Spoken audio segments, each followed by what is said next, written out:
Bismillahirrahmanirrahim. Assalamualaikum warahmatullahi wabarakatuh. Baiklah rekan-rekan sekalian dan adik-adik sekalian, selamat berjumpa dengan kami dari channel Kisah Islam Teladan.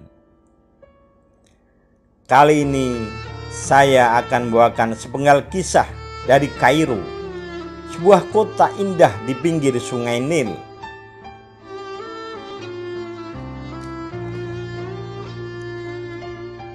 Ini dia ceritanya. Silahkan yang mau subscribe, like atau share, silahkan, karena subscribe, like dan share itu gratis dan berguna bagi sesama. Ini dia kisahnya. Seorang syekh yang bijak dan alim berjalan-jalan santai bersama salah seorang di antara murid-muridnya di sebuah taman. Di tengah-tengah asik berjalan sambil bercerita, keduanya melihat sepasang sepatu yang sudah usang dan lusuh. Mereka berdua yakin kalau itu adalah sepatu milik pekerja kebun yang bertugas di sana, yang sebentar lagi akan segera menyelesaikan pekerjaannya. Sang murid melihat kepada syekhnya sambil berujar, "Bagaimana kalau kita candai tukang kebun itu dengan menyembunyikan sepatunya? Kemudian kita bersembunyi di belakang pohon-pohon itu. Nanti ketika dia datang untuk memakai sepatunya kembali, ia akan kehilangan. Kita lihat bagaimana dia kaget atau cemas." Syekh alim dan bijak itu menjawab, "Ananda, tidak pantas kita menghibur diri dengan mengorbankan orang lain. Kamu kan seorang yang kaya, dan kamu bisa saja menambah kebahagiaan untuk dirinya. Sekarang kamu coba memasukkan beberapa lembar uang kertas ke dalam sepatunya, kemudian kamu saksikan bagaimana respon dari tukang kebun yang miskin itu." Sang murid sangat takjub dengan usulan gurunya. Dia langsung saja berjalan dan memasukkan beberapa lembar uang ke dalam sepatu tukang kebun itu.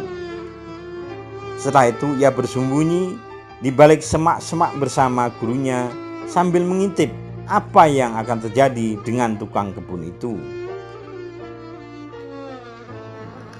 Tidak beberapa lama, datanglah pekerja miskin itu sambil mengibas-ibaskan kotoran dari pakaiannya. Dia menuju tempat sepatunya yang ia tinggalkan sebelumnya.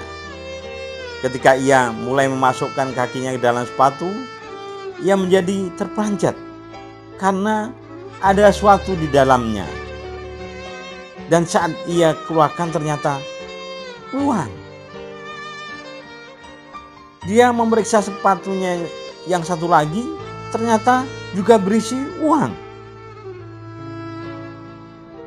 Dia memandang uang itu berulang-ulang, seolah-olah ia tidak percaya dengan penglihatannya. Setelah ia memutar pandangannya ke segala penjuru, ia tidak melihat seorang pun. Selanjutnya ia memasukkan uang ke dalam sakunya. Lalu dia berlutut sambil melihat ke langit dan menangis.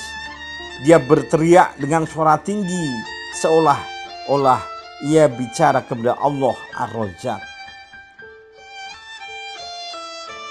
"Aku bersyukur kepadamu, wahai Rabbku, wahai yang maha tahu bahwa istriku lagi sakit dan anak-anakku lagi kelaparan. Mereka belum mendapatkan makanan hari ini.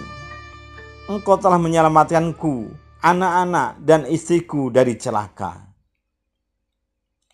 Dia terus menangis dan waktu cukup lama sambil memandangi langit sebagai tanda ungkapan rasa syukurnya atas karunia dari Allah yang Maha Pemurah. Sang murid sangat terharu dengan pemandangan yang ia lihat di balik persembunyiannya. Air matanya meleleh tanpa dapat ia bendung. Ketika itu, Syekh yang bijak tersebut memasukkan pelajaran kepada muridnya. Bukankah sekarang kamu merasakan kebahagiaan yang lebih daripada kamu melakukan usulan yang pertama dengan menyembunyikan sepatu tukang kebun itu? Sang murid menjawab, aku sudah mendapatkan pelajaran yang tidak mungkin aku lupakan seumur hidupku. Sekarang aku baru tahu, baru paham mana kalimat yang dulu belum aku pahami sepanjang hidupku. Ketika kamu beri, kamu akan mendapatkan kebahagiaan yang lebih banyak daripada kamu mengambil. Sang guru melanjutkan pelajarannya, dan sekarang ketahuilah bahwa pemberian itu bermacam-macam. Memaafkan kesalahan orang lain di saat mampu melakukan balas dendam adalah sebuah pemberian. Mendoakan teman muslim di belakangnya tanpa sepengetahuannya itu adalah juga pemberian.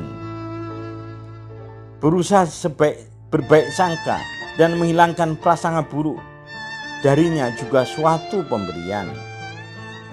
Menahan diri dari membicarakan aib saudaramu di belakangnya adalah pemberian lagi.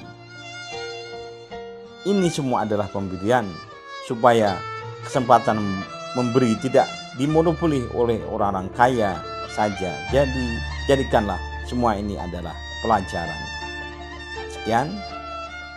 Wassalamualaikum warahmatullahi wabarakatuh.